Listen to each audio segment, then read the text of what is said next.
Araw-araw na unti-unting nilalamon ng tubig ang isang bahagi ng Barangay San Isidro sa Jose Abad Santos, Davao Occidental matapos ang magnitude 7.8 na lindol noong June 8. 12 araw matapos ang lindol, mahigit 10 ektarya na ng lupa ang nalubog sa tubig at patuloy pa itong lumalawak sa bawat araw. Kapansin-pansin ang dahan-dahang pag-abante ng tubig sa lugar.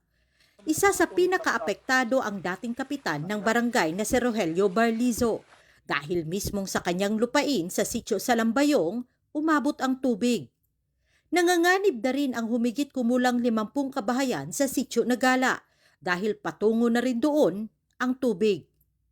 May problema, nagpaidulong na pong tubig dito. Daghang kayong balay diha sir sa ubos niya karon naay mga army nga nagipalayas na sila diha.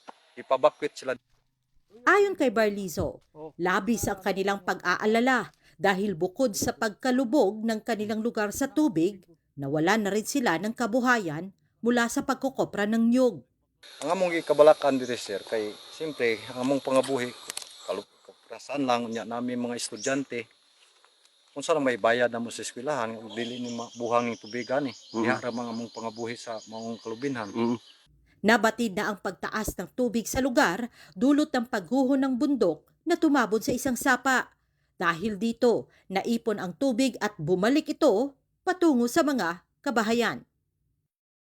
Ang kataso na ng building nga, mga 14 feet na siya. Pero tanawang nabilin, pila na lang na. So, ang kalawom sa tubig. Oo. Adlaw-adlaw nagataas ang tubig.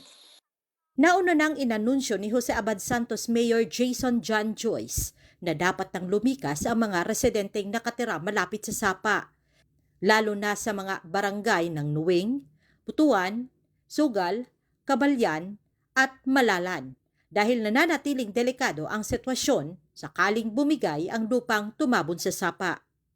Ayon naman sa mga residente, nakapunta na sa lugar ang mga tauhan ng Department of Public Works and Highways upang magsagawa ng inspeksyon.